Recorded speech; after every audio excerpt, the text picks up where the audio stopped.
All right, so let's get into this. So, all of the talk about the stealth technology that helps hide from radars.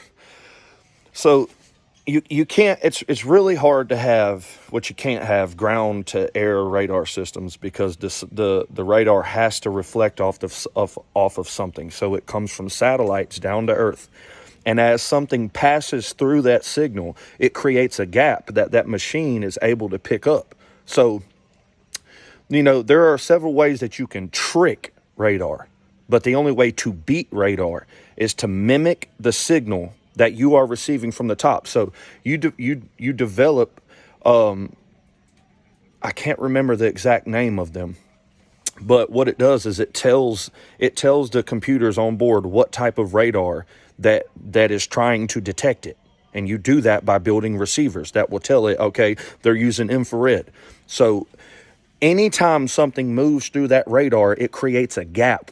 So as that signal comes down, something passes through, it is able to tell its location, how high it is based off of how it picks it up. Now, it might be a nanosecond.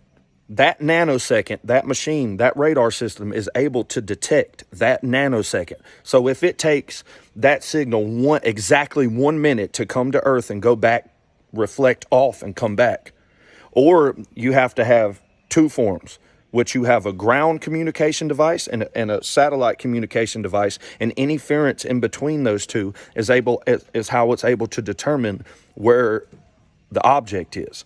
Now, the only way that you can do that with radar is you have to mimic that signal. So when you create that gap in that radar, the only way that you can beat radar is to send radar.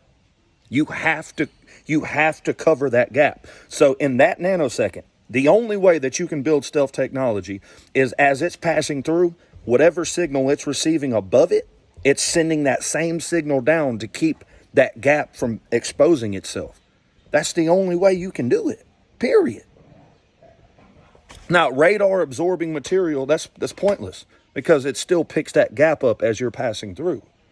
The only way stealth technology works is those planes produce the same signal that they receive. You have to, that gap that you create as you're moving through radar, as you're moving through it, that nanosecond that you broke that stream of radar, that's how they pick you up.